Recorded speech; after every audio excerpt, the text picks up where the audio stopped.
Broskis, we really need to talk about Moros Protocol. It is one of the most goriest, brutal and dark roguelite first-person shooters that I played in quite some time.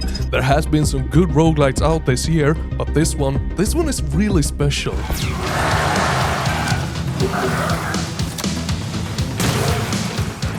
Now, Moros Protocol was actually first called Dead Rogue Verse, I think it was. It's been out the demo has been out for quite some time, but it's got a kind of a relaunch. It's got a new publisher and the developers are probably having more funds for it to develop it faster and make it better than what it initially was intended for. It started off like 5 years ago as just a hobby project from some amateur developers, but has now reached a point where it's shaping up to be something extremely special. So Moros Protocol is in many ways your standard roguelite. You start off with just a sword and then you enter this maze area. You always have a map, so there is no chance for you getting lost, but you have to navigate this maze area, which is connected by different rooms. And in each room there is enemies. Enemies for you to kill.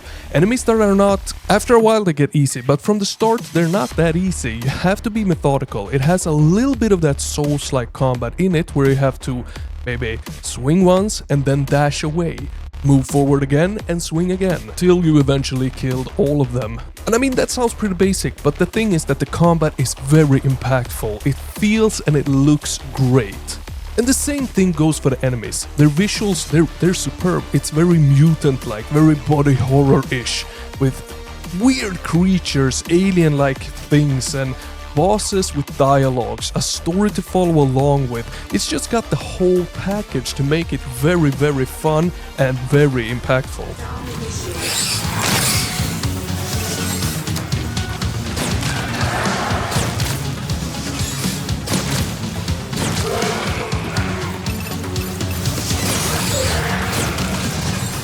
Now, as I said, it starts off kinda hard, but it gets easier.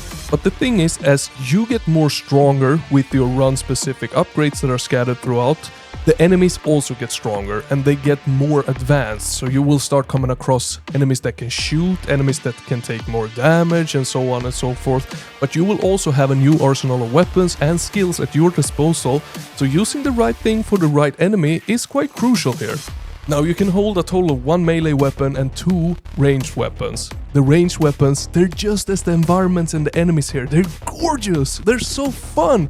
You got everything from your double-barrel super shotgun to a sniper rifle, an alien weapon, and they haven't held back on any of these. They feel very original. What I'm saying here essentially is that the combat feels amazing, thanks to the great enemy designs, the visuals, and the feedback of the weapons. It's really, really well put together in a symphony where you have to dance to the beat to actually kill everything that is in front of you without dying yourself. And that takes a little bit getting into. You won't nail it your first run, you simply won't, but you might actually do it on the second or third run as you start to learn the game's mechanics and the rhythm that it's trying to make you dance in.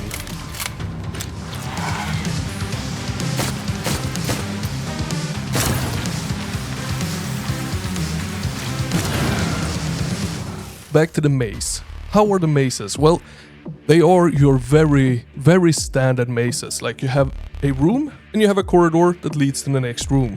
But in each of these rooms there might be a door that leads to a brand new weapon. There's always a sign above the door telling you what this door leads to, so there's not much element of surprise.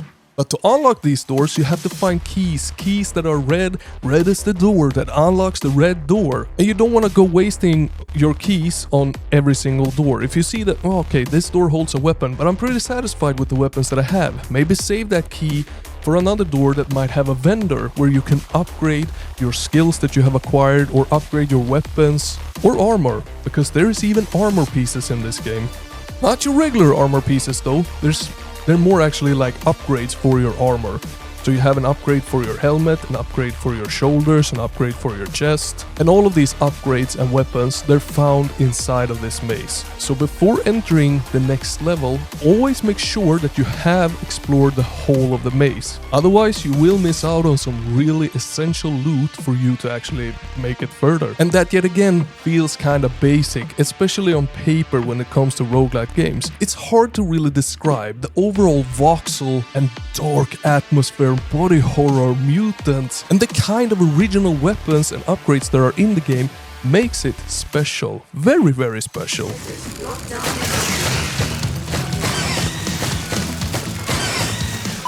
Oh, and before I leave the combat and mazes completely, I told you that it had a bit of Souls-like elements into it, and that is only in the combat, but it's not even close to as challenging as a Souls-like game. It's just a little bit of Souls-like sprinkled inside of the mix. It's really its very own thing. Now, you might have noticed on the Steam page that there is no demo available right now. Well, that's because there isn't.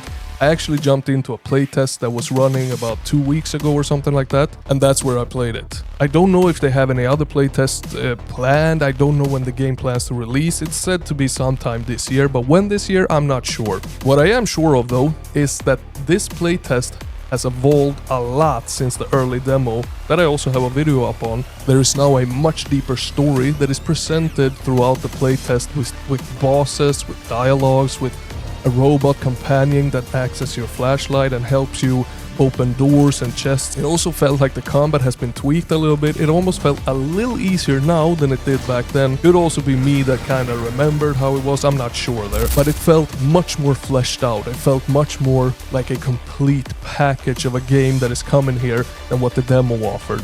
And the bosses, they're freaking amazing. They are superb. The bosses also have some Souls-like elements into them. They're not that hard, but they have a lot of different attacks that could annihilate you very, very fast if you're not careful. So there is a lot of dodging and planning as to when you should attack, learning their patterns and so on. But they're super fun. They're challenging in a super good way. It's not impossible to learn their patterns in your first encounter with them. It's very much possible. And then the fact that there is the cutscenes for each boss, the dialogues, the story to go along with it, it just makes it feel so much more impactful. And if you're worried that there is too much cutscenes and dialogues in the game, worry not. It's not. It's not even close to too much, and they are very much skippable if you don't want to look at them. One downside to it though is that it's not voice acted. All of the dialogues are simple text boxes popping up, but the design of the characters, they are so cool, especially the bosses and the ones that we are having dialogues with, and that makes me really wish that there was some form of voice to them to make the character complete, you know? And then the fact that this game is a roguelite. I don't know how punishing it's gonna be when it releases in full, but I hope that if we kill the first boss and then die, that we are able to restart from killing that first boss and not restart from the very beginning each time that we die, because that would be heartbreaking and devastating. But as I said, I'm not sure yet how punishing it's going to be. And then in the playtest, I made it to the second boss. Without dying after I killed the first boss, so that's why I don't know how punishing it is. But the environments, they stayed more or less the same the whole first chapter and the whole second chapter. I'm positive that the game will spice it up with new enemies and new weapons and new skills, upgrades and so on and so forth. Oh, there is also permanent upgrades that you can acquire after you died, as in every single roguelite. But if the mazes stay as similar to each other as they did in the first and the second chapter, that is a big problem. So I really hope that it does change it up, but judging from the trailers and the screenshots, it's really hard to tell if it actually will. The same thing goes with the game Rip-Out, which in many ways plays very similar to this one. The biggest problem of that game was that the environments were the same throughout the whole game. And I'm really afraid that this game is going down that same route, but I hope I'm wrong here. Nonetheless, it is a game that is definitely worth to have on your wish list to see how it evolves and be ready for when it drops. I am definitely going to cover it when it drops, so if you're a bit unsure if you should get it or not, I got you covered. I will help you decide. And most of all, remember that this bald man, he loves you very much, and he wants you to join the Discord link down in the description. And he will see you in that Discord or in the next video. Over and out.